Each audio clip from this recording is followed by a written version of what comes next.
Hi, Eran.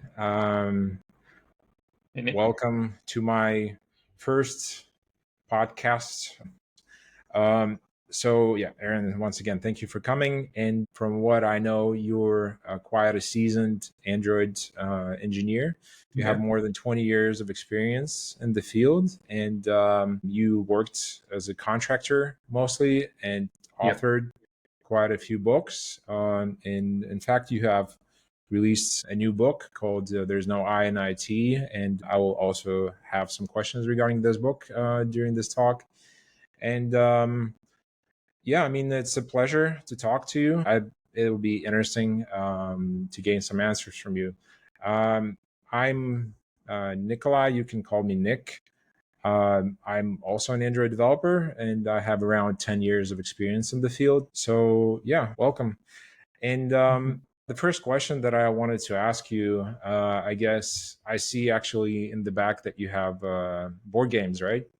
Yep, yep. Yeah. That's So, a small subset of my collection. yeah, that's really cool. Because I also like board games. And like, what are your favorite ones? What do you guys play usually? It's a really tough one. I think Ticket to Ride is a nice one. It's behind me. Actually, most of the games you see behind me are probably some of my favorites. Because out of my huge collection, I had to be very picky about what goes there. Hmm. So Scoville is a fun one. You grow peppers, and Scoville is a measurement unit for how spicy they are. So Hmm. you try to grow spicy peppers. So it's fun, and I played it with people who aren't very familiar with modern board games, which are quite different from Monopoly and all the old schools. Whenever you tell people I play board games, they're like, oh yeah, I play Monopoly or I play Hmm. chess. Hmm. But there's so many games now. So Yeah, and they're yeah, much better than Monopoly. yeah, for sure. Yeah, actually, Ticket to Ride is also one of our favorite games, and in fact, we actually like it so much that I play it with my friends from Ukraine online. Oh, that's So yeah, cool. yeah, they have an online version, and it's really cool.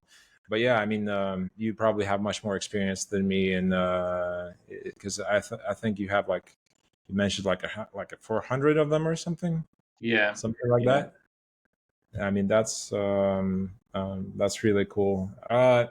So I wanted to ask you about your kind of journey to become an Android contractor, basically in the UK, just an Android developer, because probably you haven't started out with that, right? You started out with something else. No. Yeah, when I started, there was no Android. Hmm. Initially, I was doing everything because software development in general was just a passion of mine. Being able to sit by a computer, write some code, and have something work is really exciting to me. Even today, just picking up a new language, writing the code for Hello World and running it for the first Hmm. time and seeing it work is incredible. And when mobile devices came and you could actually deploy your code to a mobile phone and run it and then see your code on the phone was really exciting. But Hmm. if I told you that I chose to be an Android developer, I'd be lying. Back in Israel, before I moved to the UK, I was working mostly with advertising agencies, and I Hmm. was their go-to for any campaign they wanted to come up with. So initially, it was mostly web stuff. Back in the day, we had Flash, HTML, JavaScript. I was doing client server, what they now call full stack. Hmm. And then mobile started becoming more and more common, and they asked me to develop apps. So out of necessity, I developed for Android and iOS. Hmm. I wouldn't have called myself an Android developer back then because I was, an amateur basically. And Hmm. then I came to the UK, and when I looked for my first contract, I didn't know what part of my skill set I would offer. And I thought my greatest value is that I can do a lot of stuff. So just drop me on a project and I'll help whatever you need. Mm, You know, if it's mm, HTML, if it's JavaScript, if it's backend work, if it's mobile, I can do whatever.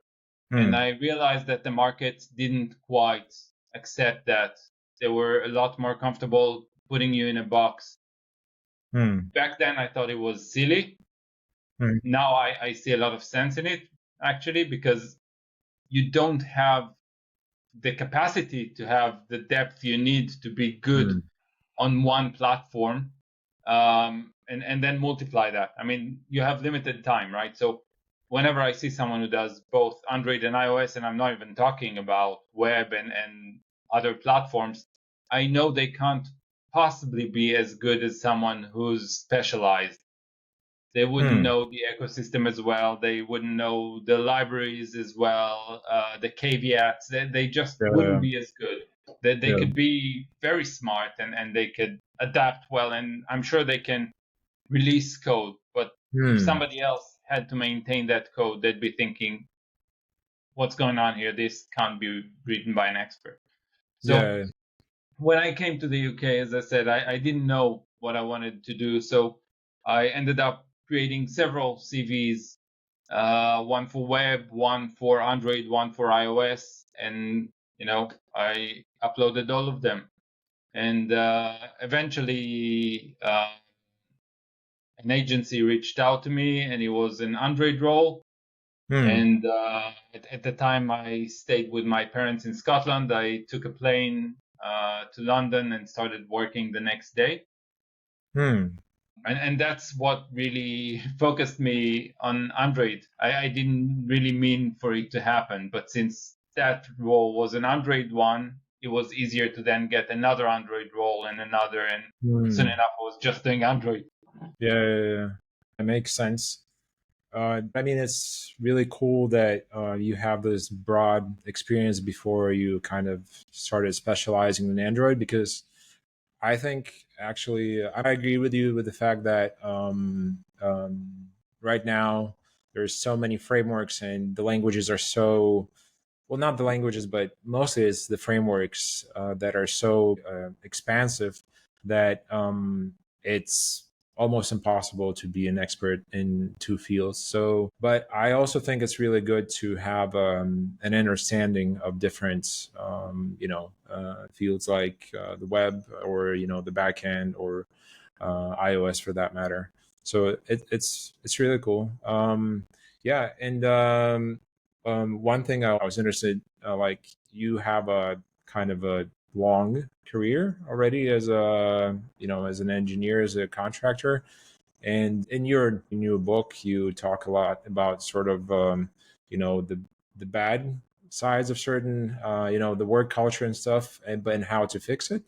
Uh, but I wanted to ask, is there anything like in your career where from time to time you're going back and thinking, oh man, this was an awesome project, I would have liked to work here forever, or something like that? Well, that's a really good question. I think I like what contracting gives you in the sense that you jump from project to project and get Hmm. new challenges.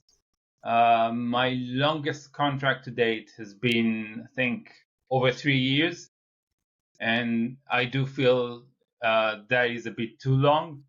And Hmm. and that gave me a good experience of what happens when you stay in one place for too long, Hmm. because I can compare it to what I had before, which was sometimes 3 months contract, 6 month contract. There are so many advantages to that. You work with more people, Hmm. so you know more experts. You see different ways of working, different ways of solving problems, different ways of approaching projects, right? Whether it's agile or scrum, and everybody has their own version of how that works, Hmm. how to work with different QAs, UX guys, project managers, product owners, all these different roles acted by different people. You get so many different experiences. So I wouldn't say there was a single project where I would have loved to stay. There are several teams I would have loved to stay with because Hmm. everybody was so positive and supportive, but not the project on its own. Hmm. So you think for a contractor, it actually makes more sense to uh, kind of have shorter contracts? They're more beneficial for a contractor, or like is it just in general for software engineers to get exposed to different setups, different teams, and stuff like that? Yeah, I think the market as it is right now is unfortunate for us Hmm. because you pretty much have to take whatever you can Yeah. uh, under your own terms, but still, you don't have much choice. Take us back maybe 3 years, 4 years. I would say definitely short projects is the way to go. You don't have to change companies. Sometimes just Hmm. moving to a different team, working on a different stack, especially as a perm, you have more flexibility because companies tend to support you more. So Hmm. you have a growing opportunity by, as you said before, right? Knowing different stacks gives you Yeah. more tools because different languages solve problems in different ways, and different developers in different stacks have different ways of solving problems. So it definitely makes you a better developer just trying out different things, whether it's different projects or different tech stacks or different companies. Hmm. Yeah. Um, and regarding actually the market and in general, how things are going. I think on the coffee and coffee, I don't remember the name of the podcast, but it was a Code and Coffee podcast. You mentioned that you moved from Israel to the UK mostly because even though you were an experienced engineer in Israel, it was still hard, and you were struggling as a contractor, as far as I understood, and that's why you made this kind of a leap to go to the UK. Um, Yeah. and my question is, I know that Israel has a really big and kind of powerful tech scene, a lot of Mhm. startups in Israel, and a lot of companies come from there. Uh, I just wanted to ask, why did you decide to make this kind of a leap? Is the contractor scene not that good in Israel, or? Yeah. I mean, if you think in UK terms, if you're familiar with the inside R35, outside R35, in Hmm. Israel, it's just inside. So Hmm. you get none of the benefits of an outside R35 contract in terms of taxes and managing your expenses and so forth. So you end up basically making as much as a perm, but paying a lot more. Hmm. And no social security. If you're between contracts, you can't go for national insurance or anything like that. So it's much harder. The way I was doing it, I had my own limited company, same as I do here in the UK. And the competition was fierce. It didn't matter if you Hmm. were the best. What they would do is they'd hire someone very cheap and Hmm. then come to you for the last 3 days of the project, save me. So Yeah. there's no money in that. Hmm. I was really struggling. If I would have gone the perm route, you're probably right. I probably would have done much better. But Hmm. it's not the way I want to work. I don't want to work for another company. I'd rather Hmm. manage my own. And yeah, as we spoke earlier, be able to jump between projects, work with different teams. Hmm. And I mean, I kind of know what outside IR35 and inside is, but can you kind of explain that more clearly? Like, what is that? Sure. In broad terms, inside R35 is basically saying you're a company employee and you pay taxes as such. You get none of the benefits of firms in the Hmm. sense that the company won't compensate you for education. They don't look at you as a long-term investment. Hmm. Whereas as an outside R35, you're basically your own business. So Hmm. you're an external consultant, you have your own expenses, you have your own responsibilities in terms of educating yourself, training yourself. All those expenses are on you, but the government recognizes those as business expenses. So you Hmm. can deduct them when you calculate your taxes. So there's a Hmm. huge benefit there, Oh, which, okay, okay. yeah.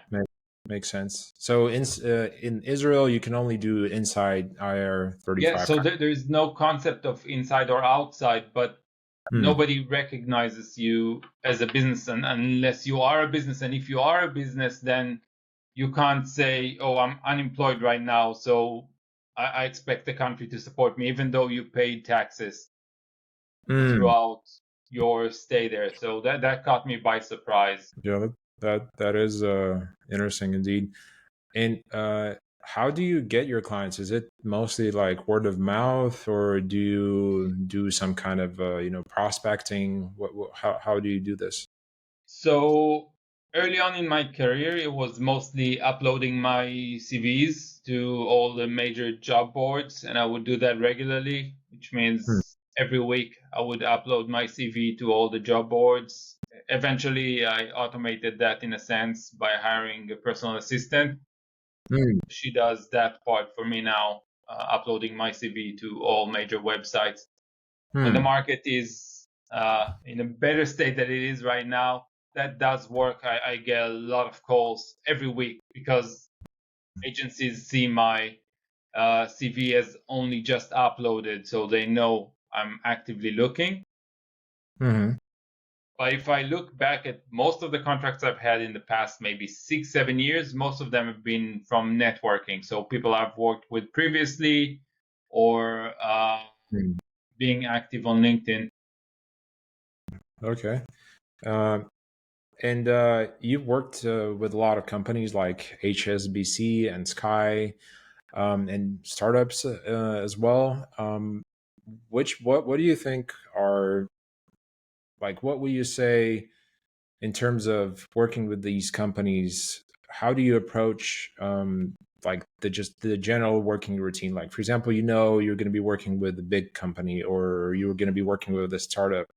Do you kind of have different communication with them? Set up.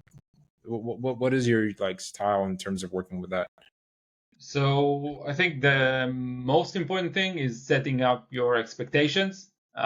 When you're going to work with a big company, there's going to be a lot of red tape, Hmm. especially in the finance sector. They're not as modern, so everything's a bit slower. You need to get permissions for every little thing. Hmm. It could take you a month to even get started. Hmm. Hmm. And then the smaller the company or the more technologically involved it is, the smoother the things are. But still, if it's a big company, you'll have departments that tend to not communicate with each other. Like you would be Hmm. consuming an API, but you'd never see the developers developing that Yeah. API, Hmm. even though you're in the same organization. They're just Hmm. in a different building, and you never see them. Um, Hmm. Now, these are conceptions, right? You can always break it. It's always people at the end of the day, and you can challenge it. You can say, guys, let's talk to them and let's see if we can get a better API. Maybe if they understand what we need or how we see the data, they could give us something better. And Hmm. at Sky, that worked well for me. Hmm. They had these silos, uh, but we reached across and we spoke to the backend developers, and actually they were super nice and they were Hmm. actually really happy to hear from us and understand Hmm. our requirements because they were Hmm. blindly developing. They were building an Hmm. API and they had no idea who the consumer was, if they were doing the right thing. So it gave them more clarity. Hmm. So it is bridgeable. There are differences, but they don't have to be there. Some of them, at least. I did Hmm. manage to work around the red tape in banks. That's something you just have to live with. Yeah, yeah, yeah. Yeah, that's true. Yeah, and actually, you mentioned a lot of that in your new book, and I think it's really helpful that you kind of outlined all of this, and it's like a guide basically for working in new organizations and challenging.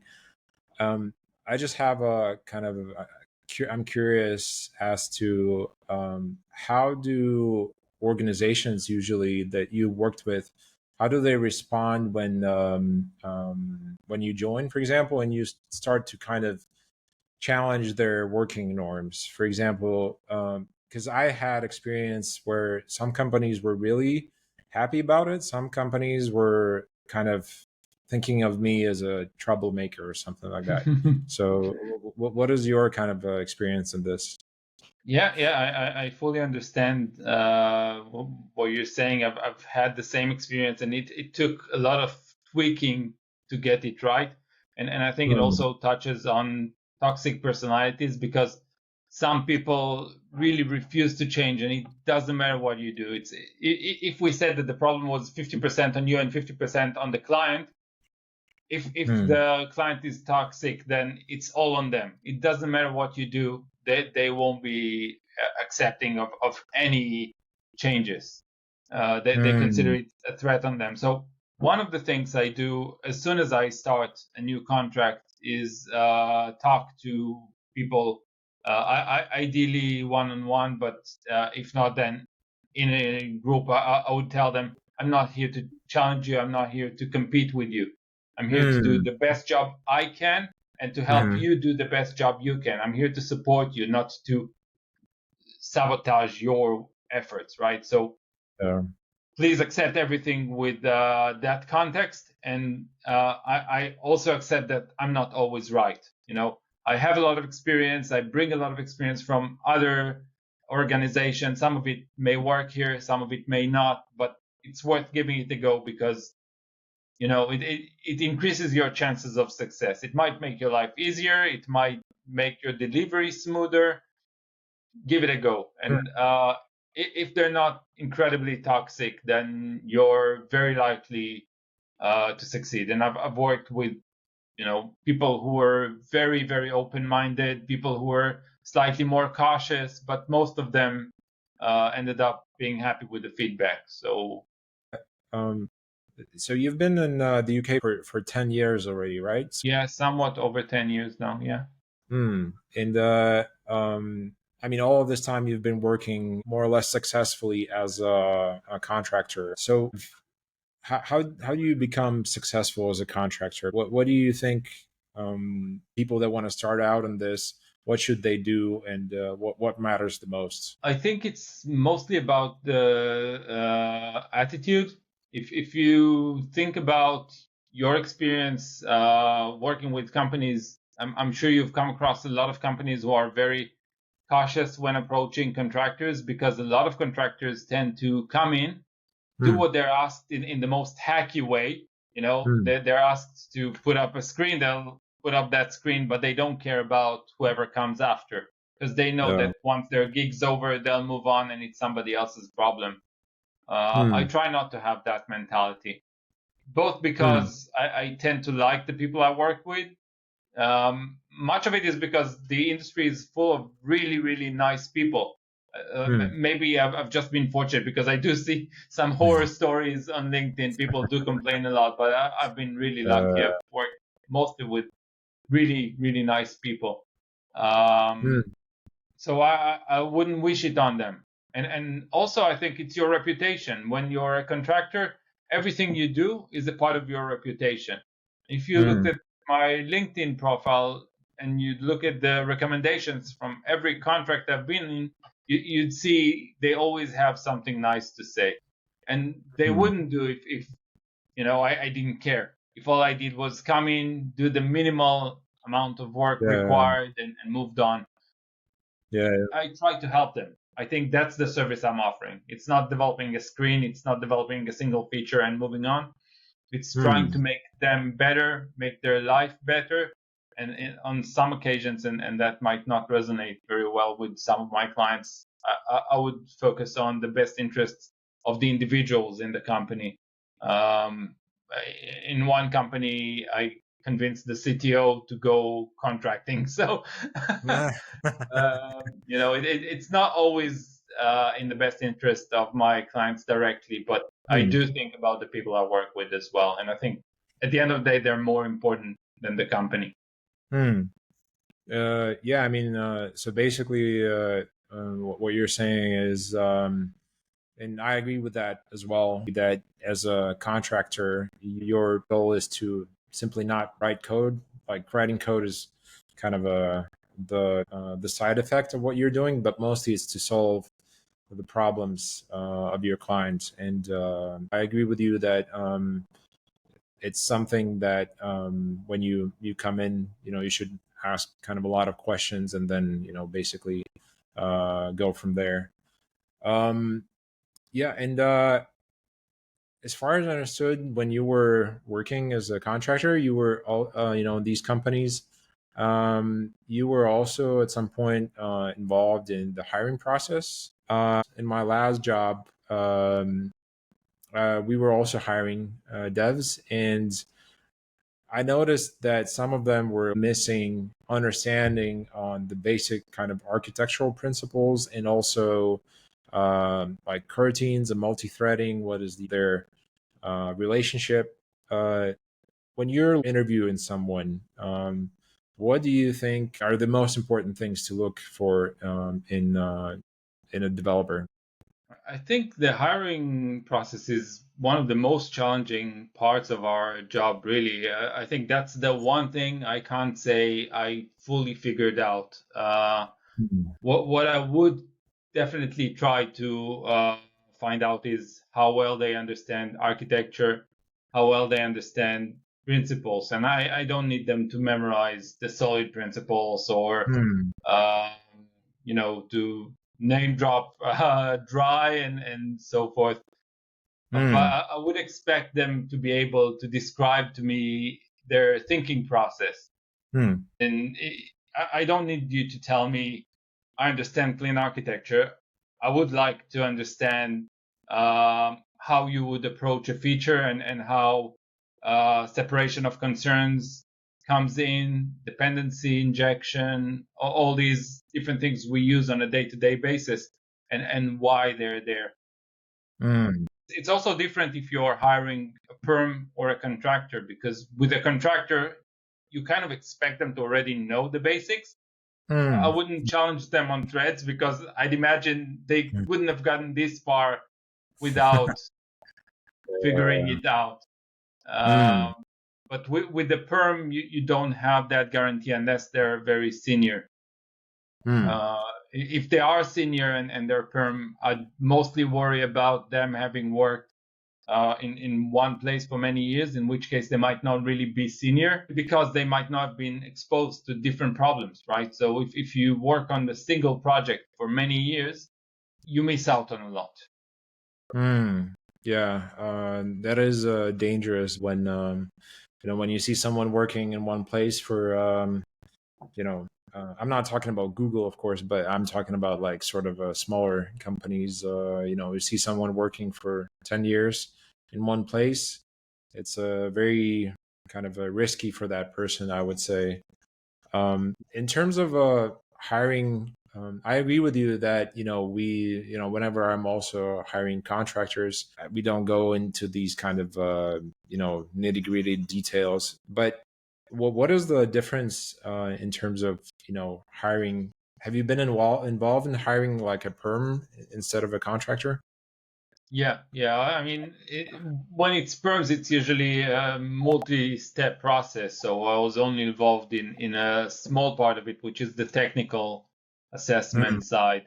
So mm, then you would ask all the basic questions, right, about different libraries, about differences in approaches to, I don't know. Yeah, I'm struggling to think of concrete examples, but it would be a lot of technical stuff, right? Like where would you store stuff? What data objects you would use? Why would you use a data class rather than a simple class?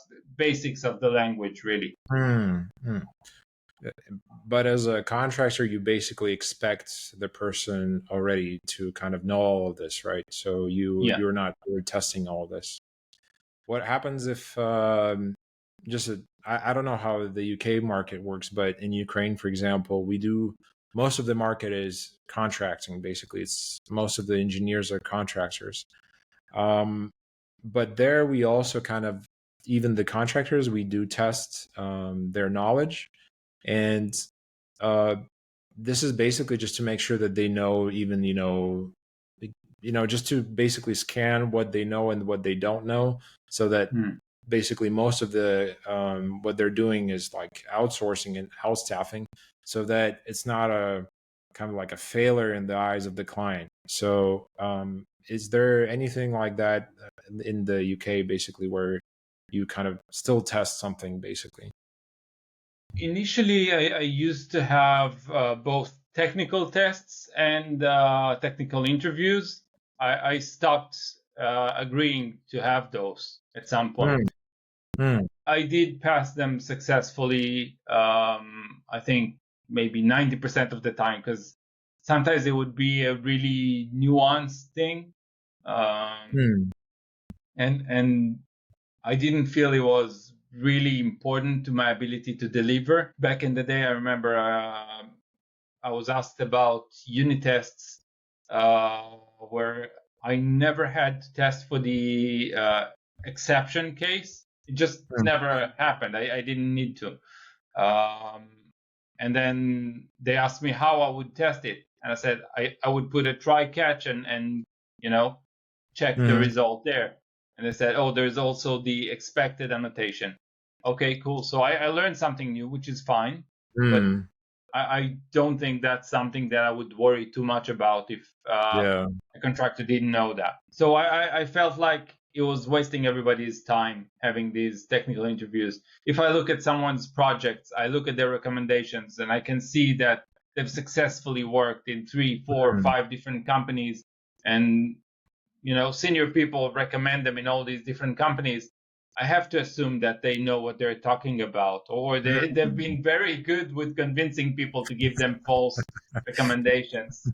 There has to be some level of trust. And it's Yeah. contractors, right? So if they don't do the job well, you can let them go on a very short notice, anyhow. Yeah, that's true. By the way, what is the because in Ukraine it's 1 month. What is the notice period usually in the UK? It varies, but one thing I've noticed is sometimes companies try to make it asymmetrical, which means they can give you a short notice and you have to give them a longer notice. And this is something I always refuse to do. I tell them I don't mind what the period is, but it has to be mutual. Whether Mm, it's 1 week, 1 month, or 3 months, and it can also be gradual, right? You could say the first week mm, will it'll be daily, and then the first month it'll be weekly, and then it'll be a month, which I think would make sense, right? Because then first few days you get an idea of if it's the right person, and as time goes on you have more confidence. I've never mm, had longer than 1 month. I mm. think that's the common one, but I did have a case where the client wanted me to have a 3 months notice, which Oh I wow. refused. Yeah, I mean that's probably very hard to find another contract with a 3 months notice. Yeah. uh, and what do you usually when you're starting a project? Do you have some kind of a specific set of libraries or approaches that are you using by default, or is it dependent on the clients and their basically needs? So for me, it mostly depends on what stage the client is in. If they have an existing solution in place, I will try to study that solution and see if it's fit for purpose. If not, I'll find what the issues are and have a conversation with the team to see how we could move to a better place. See if they Hmm. have the appetite for making big changes. If not, we'll work Hmm. within what we have. Hmm. Whereas if it's a greenfield project, my go-to would always be clean architecture, regardless of the immediate complexity of the project. It's a bit Hmm. of effort on the initial boilerplate, but afterwards it's smooth sailing. Hmm. Yeah, and I also checked out your clean architecture project on GitHub. Yeah, I think it's very well written, and I think it might not be, it may be a little bit of an overkill for small apps, but other than that, I mean, it's indeed like a very good setup, I would say. And you also have a book on the clean architecture, right? Yeah, yeah. And that one you wrote yourself, or you co-authored it with Yeah, someone? that's the one I wrote myself. My first book I was a co-author on. I worked with three other authors. Hmm. That book was really successful. We've published two editions. The third's coming up Hmm. this December. But that was on the basics of Android. It does cover pretty much every aspect of Android development, but at the very basic level. And Hmm. I felt where I had more to contribute and wasn't out there at the time was clean architecture. Before my book, if you searched for how to implement clean architecture, you would find a few blog posts. You would find a few um, pretty much incomplete projects. Hmm. There Hmm. was no official guide, and that's something that I missed as a developer, and I Hmm. wanted to offer it to other developers because I've Hmm. worked in a lot of teams, and every team had their own understanding of clean architecture and their own Um, implementation, and that. some of them really, I think, miss a lot of key points. And then Hmm. I can understand why people would say, "Oh, clean architecture, I don't want to come anywhere near it. I've seen Yeah. it, and it's terrible." Yeah.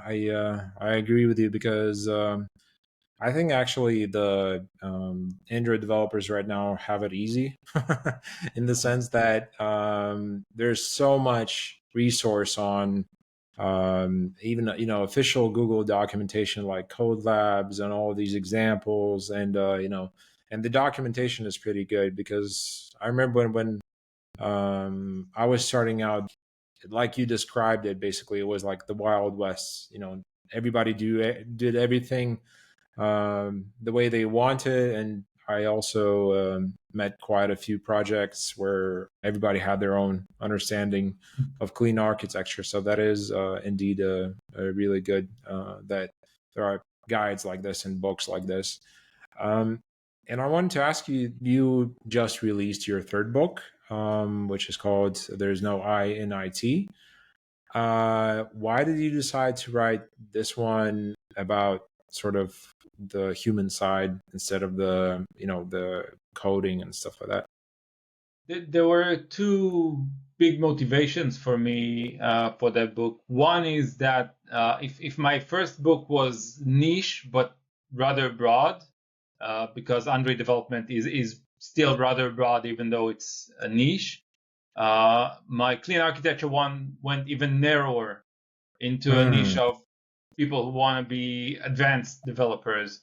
Hmm. And with my third book, I wanted to go broader. I wanted to reach out to more people and to see if I can help more people. And Hmm. that's also the second part, which is I wanted to help a different kind of people who are earlier in their career. And I looked back on my career, and I think one of the biggest scares for me, one of the biggest anxieties were the unknown. I didn't Hmm. know what was expected of me as an engineer joining a team, right? How would the office look? How would my day to day look? How do you work with other people? Because up until that point, I was working on my own projects. How does Hmm. that collaboration work?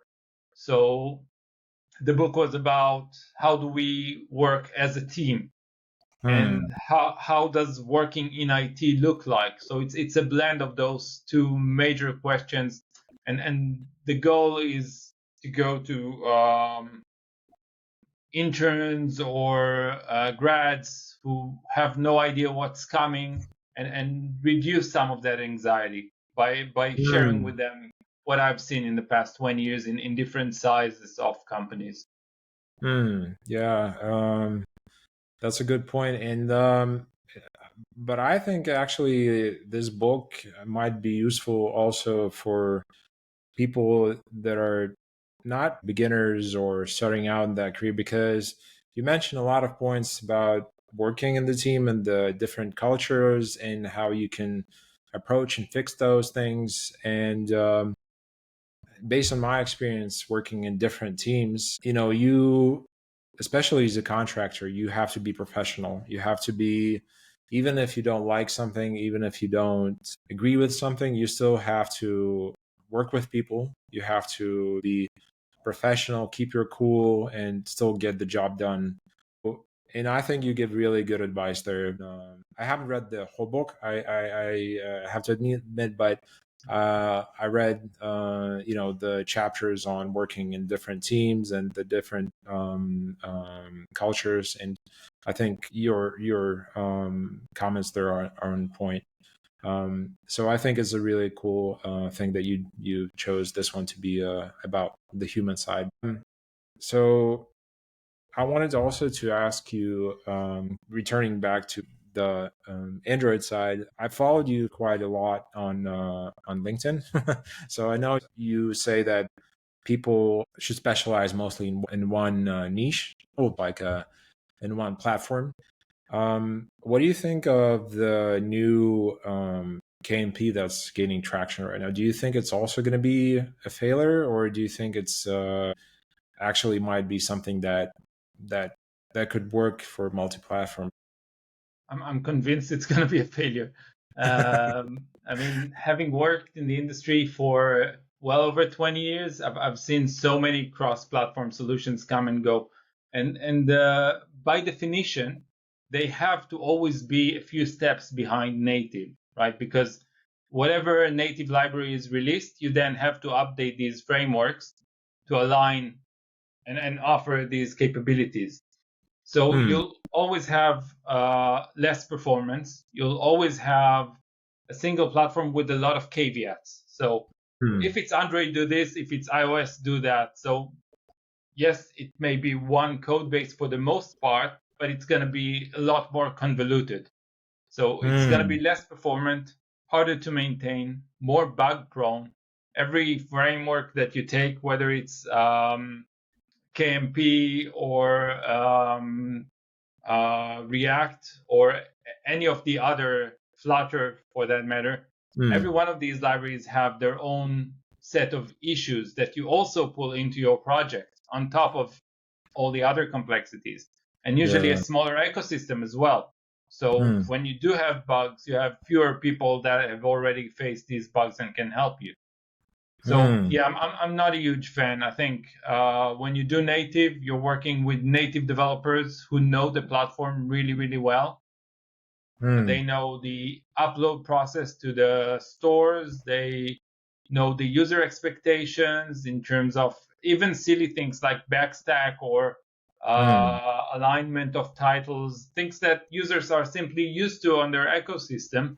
And if you're a cross-platform, it's a lot to take in being Yeah. an expert on Android, iOS, and that cross-platform solution. I mean, that is quite an impressive set of requirements. Yeah, for Uh, sure. Yeah, I, you I have. don't even believe it's gonna help you move any faster or any cheaper. Because if you rely on a single developer doing a cross-platform solution, then you have one point of failure, right? What happens if that person is sick or off? Whereas if you Yeah. have developers per platform, usually they can support the other in their absence, even if it's for a short while. Yeah, I've actually had recently an interview with the client, and they're starting a new, actually a pretty big application, and they're doing it in native, even though there's an abundance of multi-platform frameworks right now. They said that they still want to do it in native because it was important for them for it to be secure, and so they wanted to make sure that they're not really compromising on quality there, basically. So, and I also wanted to ask you one more thing about the AI side. What do you think is the future of AI tools that we have right now in terms of helping us with development? How do you see them evolve? The first thing is, I think I've seen posts on LinkedIn saying that the market is split between people who love AI and people who hate AI. I don't think Hmm. I can categorize myself as either. I am a Hmm. fan of AI as a technology. I think it's fascinating. I think it can do a lot for us. Um, I think that they can maybe speed you up on very menial tasks, many trivial ones like generate a model for an API. But I think once you start digging into it, I mean, you take a JSON file, right, and you generate an object for it, and immediately your reaction as a developer is, wow, I would have spent a lot of time creating that model. But then you Hmm. start looking at that model, and actually it's not perfect. So you have to Yeah. start fine tuning it and Hmm. renaming fields and removing some that you might not need. You have better understanding of your requirements than an LLM would, given that it has no understanding really. Hmm.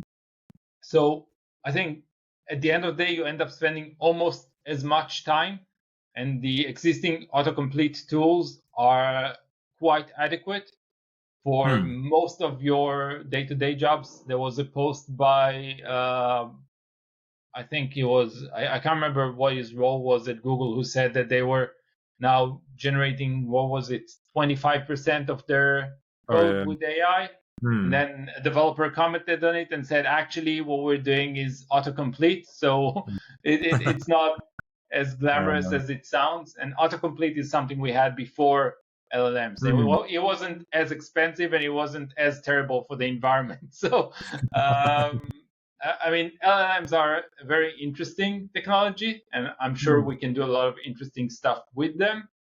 Hmm. But I'm very cautious with them, especially when it comes to code. I asked one to generate a simple ghost for me for Halloween, and what he produced was half a circle, then crossed lines, and a missing bottom line. And I had to figure out why it messed up the whole thing.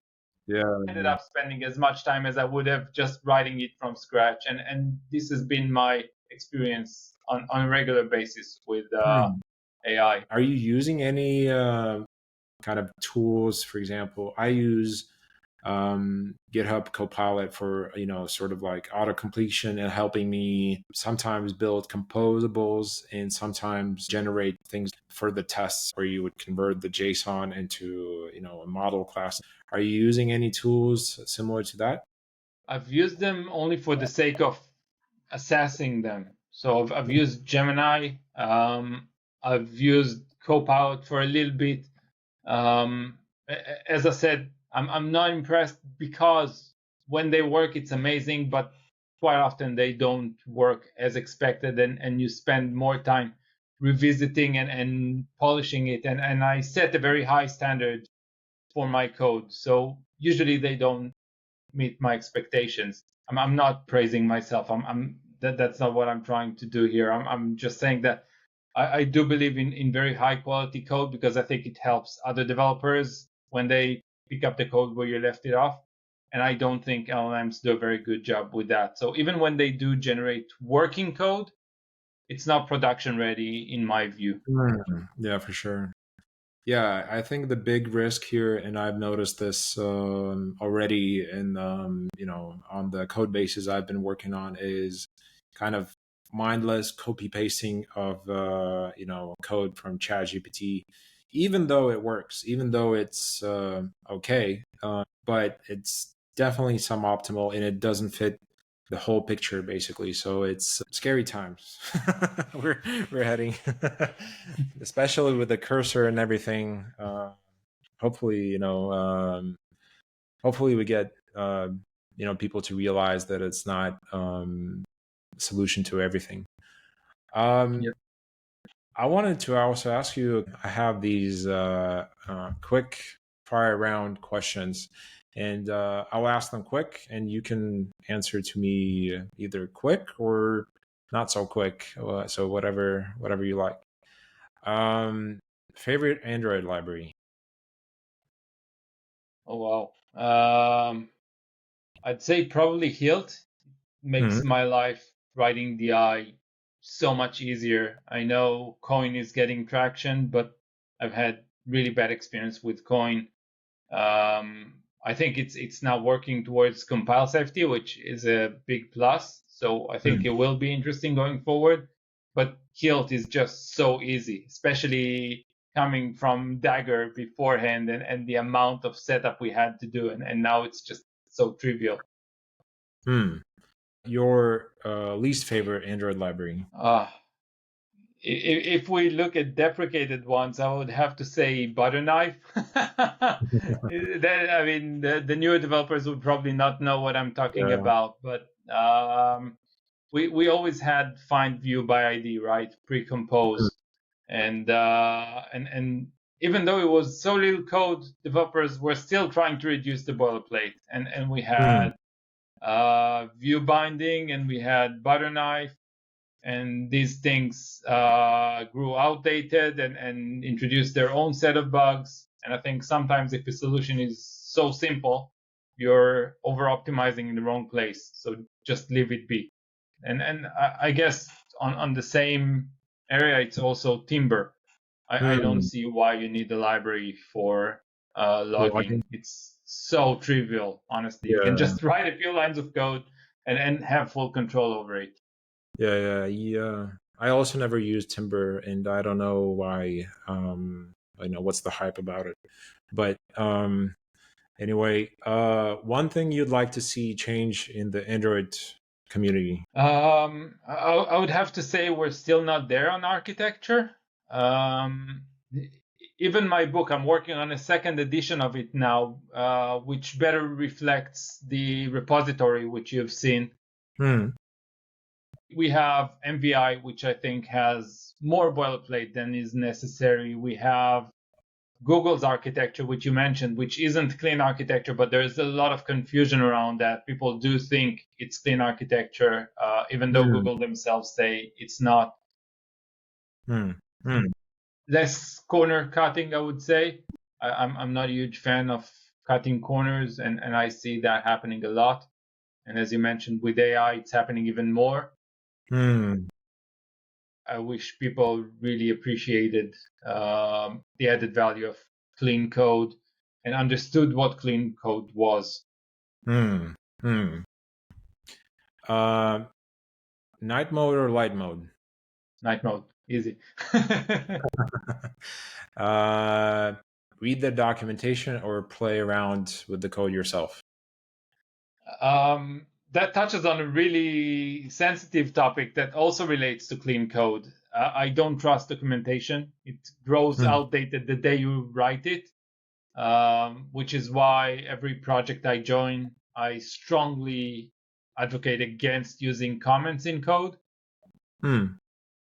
While I understand the value of documentation of bigger decisions or product requirements, like if I launch an app and something behaves a certain way and I have nothing to measure that behavior against, it'll be challenging, right? So if I do have, let's say, a screenshot from Figma and some words describing what the feature should do in different cases, then I know what to compare it against. Otherwise, is it a bug? Is it a feature? I don't know. So yeah, I would trust the code because the code tells you what's going to happen. Yeah, makes sense. Most underrated Android tool or library? Tough one. Because I think the problem is if it's underrated, that means people aren't using it. If they aren't using it, I wouldn't recommend using it because it probably doesn't have a lot of support. So I would say if it's underrated, probably use it in your personal projects. But yeah, I wouldn't use anything that's underrated by definition. And last one, Ticket to Ride or Settlers of Catan?